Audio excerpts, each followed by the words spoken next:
Quand on développe avec Spring Boot, on connaît un peu la chanson. Créer des API REST, ça peut très vite devenir répétitif. Aujourd'hui, on va s'intéresser à SpringFlow, une bibliothèque qui promet de vraiment changer la donne. L'idée de base, une seule petite annotation pour générer une API complète. Et comme ça, on peut enfin se concentrer sur la logique qui compte vraiment. On est tous passés par là. Un nouveau projet, une nouvelle table dans la base de données et hop, c'est reparti. Il faut créer toute la plomberie pour une API CRUD, vous savez, pour Create, Read, Update, Delete. C'est indispensable, bien sûr, mais il faut se l'avouer, c'est une tâche qui est incroyablement redondante. Et regardez un peu ce que ça veut dire concrètement. Pour une seule petite entité, disons un produit, eh bien on se retrouve à devoir créer la classe de l'entité, bien sûr, mais aussi un repository pour la base de données, un service pour la logique métier, un contrôleur pour les points d'accès web et très souvent un DTO pour transférer les données. Ça fait 5 fichiers. 5 fichiers rien que pour commencer. Eh bien, c'est exactement ça, le fameux piège du code boilerplate. C'est un cycle sans fin, c'est long, c'est fastidieux, et soyons honnêtes, c'est le terrain de jeu idéal pour les petites erreurs d'inattention. Au bout du compte, on passe plus de temps à mettre en place la structure qu'à coder la logique qui apporte une vraie valeur au projet. Et si on pouvait juste faire disparaître tout ce code répétitif? C'est pile la promesse de SpringFlow, une approche radicalement plus simple pour arriver exactement au même résultat. Alors, concrètement, qu'est-ce que c'est? SpringFlow, c'est une bibliothèque qui vient se greffer à Spring Boot. On lui donne une simple entité JPA et elle s'occupe de générer automatiquement toute la pile technique. Le repository, le service, le contrôleur REST, les DTOs et même la documentation de l'API. Tout ça d'un coup. La promesse, elle est résumée juste ici et elle est plutôt forte. La documentation l'annonce clairement. Générer des API REST CRUD complètes jusqu'à effacer avec une seule annotation. C'est une affirmation assez audacieuse. Alors, voyons voir comment ça se traduit en pratique. Pour la mise en place, c'est presque trop simple. Étape 1, on ajoute la dépendance SpringFlow Starter au projet. Étape 2, on vient juste poser l'annotation AtoAPI sur notre entité JPA. Et c'est tout, vraiment. L'API est prête à être démarrée. On pourrait se dire qu'une telle simplicité, ça doit cacher des limitations, non? Mais ce qui est vraiment intéressant avec SpringFlow, c'est que la puissance est là, directement, dès le départ. On a accès à un tas de fonctionnalités très riches sans avoir à toucher à la moindre ligne de configuration. À peine l'application lancée, on se retrouve avec une API REST complète et fonctionnelle.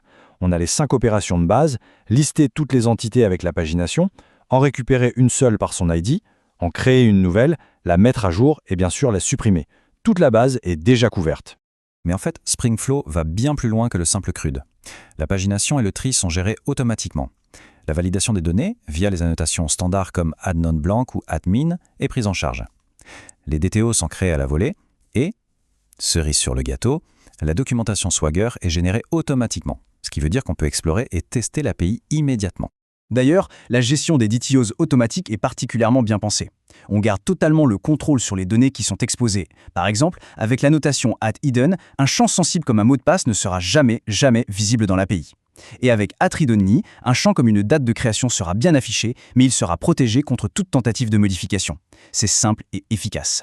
Évidemment, la grande question avec ce genre d'outil, c'est toujours la même, la flexibilité. Est-ce qu'on ne se retrouve pas coincé dès qu'on a un besoin un peu spécifique?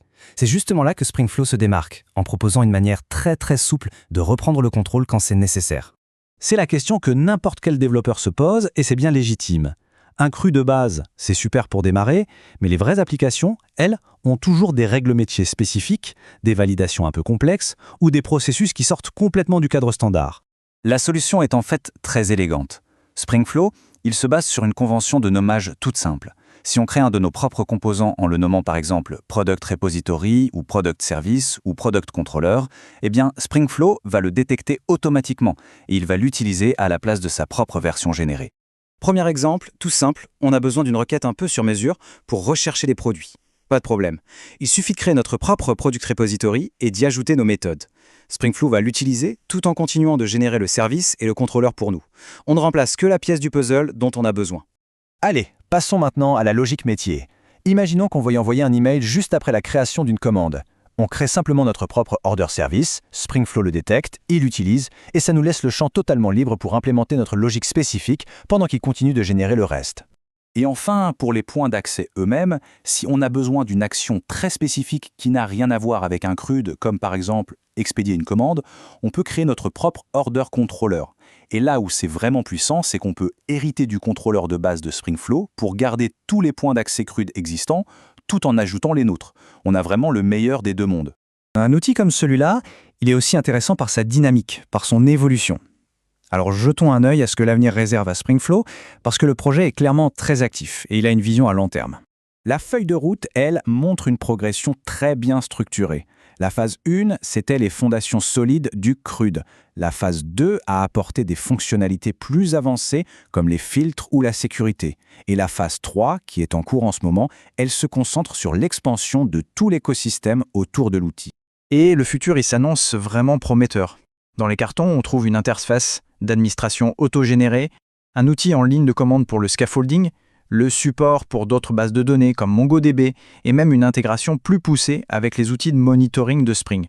Ce qui nous amène à la question finale finalement, entre cette simplicité assez radicale et cette flexibilité vraiment bien pensée, SpringFlow propose une toute nouvelle façon de travailler. Alors, est-ce que la prochaine API qu'on doit construire pourrait vraiment, mais vraiment démarrer avec une seule et unique annotation ? La question de mérite